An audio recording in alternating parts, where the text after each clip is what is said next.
ବୀରଭୂଇଁ ଗ୍ରାମରେ ସନାତନ ନାମରେ ଜଣେ ଜମିଦାର ରହୁଥିଲେ। ସେ ଗାଈ ରଖିବାକୁ ବହୁତ ଭଲ ପାଉଥିଲେ। ତାଙ୍କର ଗୋଟିଏ ଗାଈ ଥିଲା। ତା'ର ନାଁ ଘରମଣି। ଥରେ ଘରମଣି ଜଙ୍ଗଲରେ ଚରୁ ଚରୁ ବାଟବଣା ହୋଇଗଲା। ହଠାତ୍ ତା ସାମ୍ନାରେ ମହାବଳ ବାଘ ହାଜର ହୋଇଗଲା। ଘରମଣିକୁ କହିଲା, "ମୁଁ ତୋତେ ଖାଇବି।" ଘରମଣି ବହୁତ ଡରିଗଲା, ହେଲେ ବୁଦ୍ଧି ଖଟାଇ ଏକ ଉପାୟ ପାଞ୍ଚିଲା।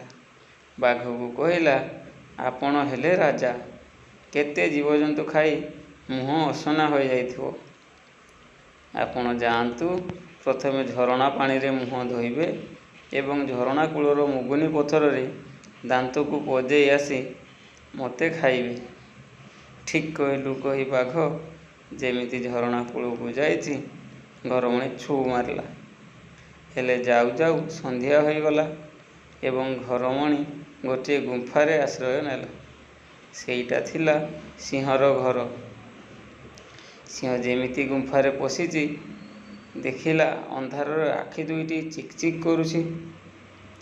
ଗର୍ଜନ କରି ପଚାରିଲା, "କିଏ ରେ ତୁ?" ଘରମଣି ଭାବିଲା, ଏବେ ନିଶ୍ଚୟ ଜୀବନ ଯିବ। ତଥାପି ଏଥର ମଧ୍ୟ ସାହସ ସଞ୍ଚୟ କରି କହିଲା, "ମୁଁ ଧପ୍ ଧପ୍ ରାଜା। ମୋ ଶିଙ୍ଗ ଦିଇଟା ଗୋଜା।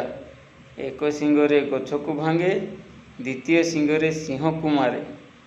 ଏହା ଶୁଣି ସିଂହ ପ୍ରାଣ ବିକଳରେ ସେଠାରୁ ଯାଇ ଆଉ 5ଟା ସିଂହକୁ ଧରି ଆସିଲା। ତାଙ୍କ ଗର୍ଜନରେ ଗୁମ୍ଫା ଥରି ଉଠୁଥାଏ।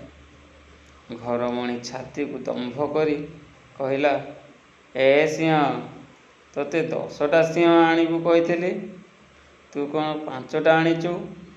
ଆସ, ତୋତେ ଆଗ ମାରିବି।" ଏହା ଶୁଣି ସିଂହ ଭାବିଲେ, ଏ ସିଂହ ଆମକୁ ଏଇଠୁ ମାରିବା ପାଇଁ ଆଣିଛି। ଯିଏ ଯେଉଁଆଡ଼େ ପାରିଲେ ପ୍ରାଣ ବିକଳରେ ଧାଇଁ ପଳାଇଲେ। ସକାଳ ହେବାରୁ ଘରମଣି ଘରକୁ ଫେରିଲା।